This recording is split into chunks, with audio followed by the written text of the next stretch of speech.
اے ایمان والو تم پر روزے فرض کیے گئے کما کتب علی الذین من قبلکم اسی طرح جس طرح تم سے پہلے لوگوں پر فرض کیے گئے تھے لعلکم تتقون تاکہ تم پرہیزگار ہو جاؤ متقی ہو جاؤ اللہ سے ڈرنے والے بن جاؤ گناہوں سے بچنے والے بن جاؤ اپنی زندگی کو رب رسول کے احکامات کی روشنی میں گزارنے والے بن جاؤ روزہ ایک پریکٹس ہے ایک مجاہدہ ہے ایک جد و جہد ہے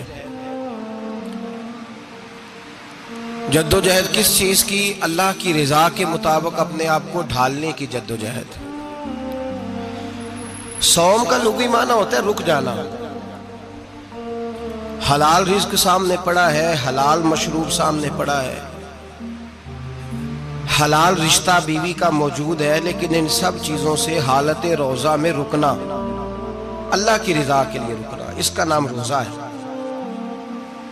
صوم کا معنی رکنے کے ہیں پرہیز کرنے کے ہیں بچنے کے ہیں ہر چیز موجود ہے لیکن اللہ کا حکم نہیں ہے تو لہٰذا کھا نہیں سکتے تو رب فرماتے جب جائز چیز ہے تو میری مرضی کے بغیر میرے حکم کے نہیں کھا سکتا تو نے رکنا ہے تو حرام کیسے کھا لیتا ہے اب جائز چیز کے لیے تجھے حکم ہے میں کہوں تو کھائے گا میں کہوں تو نہیں کھائے گا میں نے حکم دے دیا جائز ہے روٹی ہے کھانا ہے گوشت ہے تیری فریج میں پڑا سارا کچھ تو با اختیار ہے منہ میں دانت بھی ہیں ہضم کرنے کو ہاضمہ بھی ہے بھوک کی شدت بھی ہے پر میری اجازت کے بغیر تو کھا سکتا روزہ رکھ لیا اب تجھے حکم نہیں کہ تو کھائے جب جائز چیز میری مرضی کے بغیر نہیں کھا سکتا تو ناجائز کیسے کھائے گا میرے نبی پاک علیہ السلام نے اپنے خوبصورت الفاظ کے اندر اس مفہوم کو بیان فرمایا محبوب پاک صلی اللہ علیہ وسلم فرماتے جس نے جھوٹ نہیں چھوڑا غیبت نہیں چھوڑی برائی نہیں چھوڑی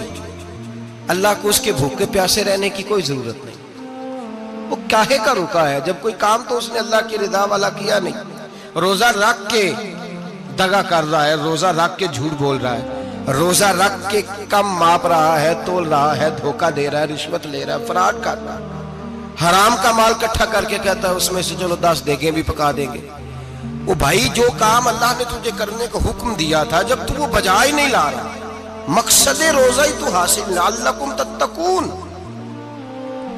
روزے کا مقصد یہ ہے کہ تو پرہیزگار ہو جائے میرے نبی پاک علیہ السلام کی بارگاہ عالی مرتبت میں 2 عورتیں آئیں یہ چیزیں کھا لو کہنے لگی محبوبہ ہم نے روزہ رکھا ہوا ہے فرمایا نہیں تمہارا تو روزہ نہیں ہے حضور رکھا ہوا ہے روزہ سحری سے لے کر اب تک کچھ نہیں کھایا شام تک بھی نہیں کھائیں گی محبوب نے فرمایا ذرا کہہ تو کرو الٹی تو کرو کہہ کی تو ان کے حلق سے خون بھی نکلا اور گوشت کے لوتھڑے بھی نکلے پھوٹیاں بھی نکلی نبی پاک نے فرمایا وہاں بیٹھ کے تم نے اپنے جاننے والوں کی غیبت نہیں کی چغلی نہیں کھائی خاموش ہو گئیں گردنیں جھک گئیں نبی پاک نے فرمایا تم نے قرآن نہیں پڑھا کہ جو اپنے بھائی کی غیبت کرتا ہے وہ مردہ بھائی کا گوشت کھاتا ہے تو گوشت کھا کے بھی تمہارا روزہ رہ گیا ہے کس طرح کا روزہ ہے کہ صاحب روزہ رکھ کے نہ رکھنے والوں پہ تنقید کر رہے ہیں تراویاں پڑھ کے نکلے ہیں تو کہتے ہیں میں اکیلا ہی نیک ہوں باقی تو محلے میں کوئی پڑھتا ہی نہیں یہ کیسا تیرا روزہ ہے کہ تو روزہ رکھ کے تو اس کے مقصد کو نہیں سمجھا لعلکم تتقون روزہ دار تو وہ ہے کہ روزہ رکھا ہوا ہے کھانے بھی سے رکا ہے پینے سے بھی رکا ہے عمل زوجیہ سے بھی رکا ہے پھر وہ جھوٹ سے بھی رکے غیبت سے بھی رکے بدنگاہی سے بھی رکے حرام خواری سے بھی رکے ساری چیزوں سے یہ بتلائیے کہ روزے کی حالت میں اپنی بیوی کے پاس جانا منع ہے تو غیر محرم کو دیکھنا جائز ہے ہمارے ٹی وی پہ میں نے پہلے بھی کہا تھا کہ ہم ٹھیکیدار اور ذمہ دار نہیں ہیں مذہب کے یہاں ہمارے آنے سے پہلے بھی کوئی بیٹھا تھا ہم مریں گے تو یہاں ہم سے بڑے بڑے نیک لوگ بیٹھیں گے کوئی بندہ ذمہ دار نہیں ہے بڑے بڑے کج کلا صاحب جبہ و دستار بڑے بڑے صاحب بصیرت آئمہ فقہاء علماء زعماء نقبہ صوفیاء اولیاء غوث کتب ابدال اوتاد کتب الاقطاب جانے کون کون آئے علماء آئے مفسرین آئے محدثین آئے گزر گئے ہم تو خاک نشین لوگ ہیں تھوڑا کام کرنے والے تھوڑی صلاحیت رکھنے والے لیکن بھائی اگر کرتے ہیں تو ایک کام کرتے ہیں ساتھ دوسرا دوسرا نہیں کرتے. یہ کس طرح کا دین سکھانے لوگ نکلے کہ شوال سے لے کر شعبان تک گانا سنایا جائے گا, شعبان سے لے کر شوال تک ناچ گانا کیا جائے گا, شوال سے لے کر شعبان تک دھما چوکڑی ہوگی, رمضان آئے گا تو حدیثیں سنائی جائیں گی, رمضان آئے گا تو لوگوں کو قرآن پڑھ کے سنایا جائے گا. یہ مذہب باج نہیں ہے کہ گویے مذہب سکھائیں گے, ایکٹر مذہب سکھائیں گے. یہ مذہب باج نہیں ہے کہ ایک گلاس کے اندر پہلے شراب پی لو پھر اسی گلاس میں رمضان آئے تو شہد بانٹنا شروع کر دو. یہ باج نہیں, یہ میرے رسول اللہ کا مذہب ہے. اگر تمہیں شوق ہے دین سیکھنے سکھانے کا, یکم رمضان کو توبہ کرو اور کہو کہ ہم ٹی وی پہ بیٹھ کے حدیثیں سنائیں گے تو سارا سال سنائیں گے, اور جس زبان سے حدیث نکلے گی پھر اس سے کبھی گندا گانا نہیں نکلے گا, پھر کبھی ناچ گانا نہیں ہوگا. یہ کون سا مذہب ہے جو بیویاں سکھا رہی ہیں؟ یہ کون سا دین ہے جو عورتیں سکھا رہی ہیں؟ میرے رسول پاک صلی اللہ تعالیٰ علیہ وآلہ وسلم کا وہ مذہب ہے کہ میرے اعلیٰ حضرت فاضل بریلوی رحمت اللہ علیہ نے فرمایا مرد کے لیے جائز نہیں کہ وہ عورت کی زبان سے میلاد بھی سنے, نعت بھی سنے. مرد کے لیے جائز نہیں, مرد کو مرد سکھائے گا, عورت سکھائے گی تو عورتوں کو سکھائے گی. بے شک آپ سویرے فتویٰ دیجئے کہ چھوٹی سی مسجد میں بیٹھ کے, چھوٹے سے کونے میں بیٹھ کے چھوٹا سا مولوی, اور وہاں تو اتنے بڑے مفتی ٹی وی پہ بیٹھے ہوئے, وہ غلط ہے تو صحیح یہ کیسے ہو گئے؟ سنو, میرے نبی پاک علیہ الصلوۃ والسلام کے مذہب کا حسن یہ ہے کہ اسلام کہتا ہے ایک نظر بی بی کو دیکھا کسی نے غلطی سے تو معافی ہو جائے گی, دوسری نظر شہوت سے دیکھا تو حرام ہے اس کے لیے. وہ پاکستان کا مولوی ہو یا سعودی عرب کا شاہ ہو, کسی کے لیے عورتوں کے بیچ پھرنا اٹھنا بیٹھنا جائز ہے. میرے نبی پاک صلی اللہ تعالیٰ علیہ وسلم نے فرمایا ہے میں عورتوں سے مصافحہ کرنے نہیں آیا, اور میرے نبی پاک صلی اللہ علیہ وسلم نے فرمایا ہے, حضور فرماتے لیکن نا کتا بالکل ناپاک نہیں ہوتا, کتے کا تھوک ناپاک ہوتا ہے, یا کتا گیلا ہو جائے تو ناپاک ہوتا ہے, لیکن خنزیر سارا ناپاک ہوتا ہے, کل ناپاک ہے خنزیر. نبی پاک نے فرمایا خنزیر بھی ہو اور گند میں لتھڑا ہوا بھی ہو, پیشاب میں لتھڑا ہوا ہو, گوبر میں لتھڑا ہوا ہو, پخانے اور فضلے میں لتھڑا ہوا خنزیر ہو, اس کا جسم تیرے ساتھ ٹکرا جائے تو اتنا برا نہیں جتنا غیر محرم عورت کا وجود تیرے ساتھ ٹکرا جائے تو برا ہے. اس حد تک میرے نبی پاک صلی اللہ علیہ وسلم, اور گنبد کے معاملے میں فتویٰ دینے والے, یا رسول اللہ کہنے پر کفر کا فتویٰ دینے والے, اور بڑی بڑی باتیں کرنے والے خاموش کیوں ہو گئے؟ یا ایھا الذین آمنوا لا تتخذوا اليہود والنصارى اولیاء. رب فرماتا ہے یہودیوں اور عیسائیوں کو دوست نہ بناؤ, یہ تمہارے دوست ہو سکتے, یہ تمہارے سجن ہو سکتے. جب عرش کا مالک کہہ رہا ہے سجن نہیں ہو سکتے تو دوستی کی بات کیسے بڑھا رہا ہے؟ یا رسول اللہ ہمارے سجن کون ہو سکتے ہیں؟ فرمایا تمہارا دوست وہ ہو سکتا ہے جو محمد عربی کا غلامی کرنے والا ہو, جو رسول اللہ کی نوکری کرنا ہو دوست ہوگا. دوسرا دوست ہو سکتا؟ کوئی ایکٹر مذہب نہیں سکھائے گا, کوئی گویہ مذہب نہیں سکھائے گا. حضرت جناب سیدنا جنید بغدادی, بغداد کے پیر سے کسی نے پوچھا تھا آج سے 1100-1200 سال پہلے, وہ تو زمانہ ویسے نیکی اور پرہیزگاری کا تھا, کہ بابا جی مرد اور عورت نیک ہو, بغیر پردے کے, بغیر حجاب کے, بغیر دیوار کے بیٹھ کر ایک دوسرے کو دین سکھا سکتے؟ حضرت صاحب بتائیے, مرد اور عورت نیک ہو تو بغیر پردے اور حجاب کے ایک دوسرے کو دین سکھا سکتے ہیں؟ تو حضرت جنید بغدادی فرمانے لگے سکھانے والا حسن بصری ہو اور سیکھنے والی رابعہ بصری ہو تو پھر بھی بغیر پردے کے بیٹھنے کی اجازت نہیں. تو مفتی صاحب کو اجازت کس نے دی؟ مولانا صاحب کو اجازت کس نے دی؟ بڑا وہ نہیں ہوتا جو ٹی وی پہ زیادہ آتا ہے, بڑا وہ ہوتا ہے جو رسول اللہ کے دین پہ عمل زیادہ کرتا ہے. حضرت عبداللہ ابن مسعود رضی اللہ تعالیٰ عنہ فرماتے زیادہ باتیں کرنے والا عالم نہیں ہوتا. حضور پھر عالم کون ہوتا ہے؟ فرمایا پڑھو قرآن, انما یخشی اللہ من عبادہ العلماء. فرمایا بڑا عالم وہ ہوتا ہے جو اللہ سے زیادہ ڈرتا ہے. اس لیے کہ رب فرماتا ہے میرے بندوں میں سے جو عالم وہ ہیں جو اللہ سے زیادہ ڈرتے ہیں, خوف رکھتے ہیں. تو میرے بھائی رمضان المبارک میں بچنا ہے, پرہیز کا وقت ہے, تو کوئی شخص بھی کوئی شو نہ دیکھے, میری منت ہے آپ حضرات, کوئی شو نہ دیکھے. عورت کا تو پردہ ہے تو ہمیں تو تماشے پہ لگا دیا گیا, عجیب قسم کے ایکٹر آ گئے اور مذہب سکھا رہے ہیں. میری اپیل ہے آپ سے کہ سحری افطاری کے وقت ٹیلی ویژن بند رکھیں. کیا چیز کھول کے رکھیں؟ یا قرآن کھول کے رکھیں یا رسول اللہ کا فرمان کھول کے رکھیں. اللہ رسول کی طرف توجہ رکھیں، وہ سیکھنے سکھانے کا وقت ہے. چھوڑے گویوں سے دین سیکھا جائے گا. ہمیں کوئی شکوہ نہیں، یہ پکی توبہ کریں، سویرے آئیں آ کے دین سکھائیں. اور میں ان سے بھی اپیل کروں گا کہ آؤ دین سکھاؤ. حضرت فضیل بن عیاض فرماتے ہیں میں ڈاکو تھا، کبھی کبھی چھپ چھپا کے جمعہ پڑھا کرتا تھا، پھر میں نے توبہ کی تو سچی توبہ کی، پھر میں نے توبہ کی تو رب کو راضی کرنے والی توبہ کی، پھر میں نے توبہ کی تو چھوڑی ہر شے.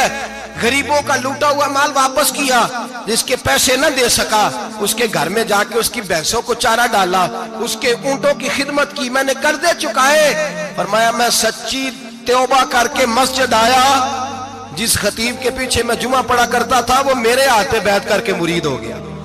اللہ تبارک و تعالیٰ نے اپنے بندوں کے دل میری طرف پھیر دیے. پھر تمہیں اس میں انعام دینے کی ضرورت نہیں پڑے گی، پھر تم کٹیا نشین بن کے بھی دین پھیلاؤ گے تو اللہ اس میں تاثیر پیدا فرما دے گا.